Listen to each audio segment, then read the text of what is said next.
السلام عليكم. النهارده معانا الاستاذ ممدوح. كان بيشتكي من ميه بيضاء. كنا عملنا العمليه تقريبا بقالنا 6 ايام دلوقتي. استاذ ممدوح صح؟ تمام يا فندم. ماشي ان شاء الله. النهارده هنراجع بس على النظر وكده ونقول لك التعليمات وكل حاجه. تمام يا ماشي؟ فندم. تمام يا فندم.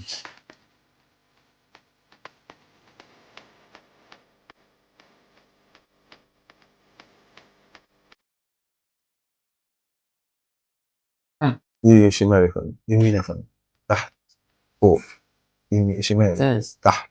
شايف دي يا استاذ ممدوح؟ نعم. شايف دي؟ يمين هي شمال. ايوه. طيب احنا والحموم دلوقتي انا عايز امتى؟ حضرتك تتعامل اه كانك ما عملتش عمليه. خلاص. يعني ينفع تظبط او ينفع تظبط. بس اخد دش عادي، اخد دش عادي. تمام. هغطي عين ولا لا؟ مش هنغطي عين. البس نظاره شمس ولا لا؟ مش عايزين. مش عايزين نظر مش شمس. محتاجين. خلاص تمام يا فندم. براحتك خالص. يعني انسى انك عامل عمليه، تعمل كشخص طبيعي. ما تقلقش، امورك تمام. كويسه خالص. الحمد لله. تمام. العافيه طب ممتازه وكل فضل حاجه ربنا تمام. وسعادتك طبعا.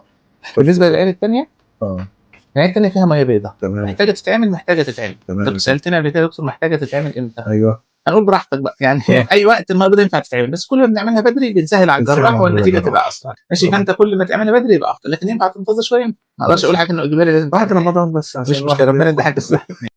بسم الله الرحمن الرحيم. أنا ممدوح عبد الحميد محمد، مدير عام للمركز القومي للبحوث سابقا، السن 72 سنة.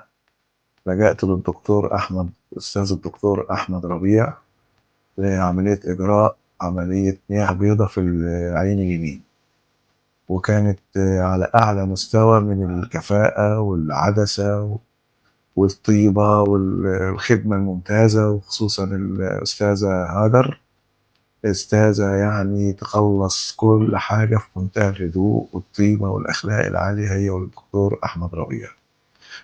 في المفروض نعمل عملية تانية في العين التانية الشمال بعد مدة شوية كده إن شاء الله، عشان لابد تعمل.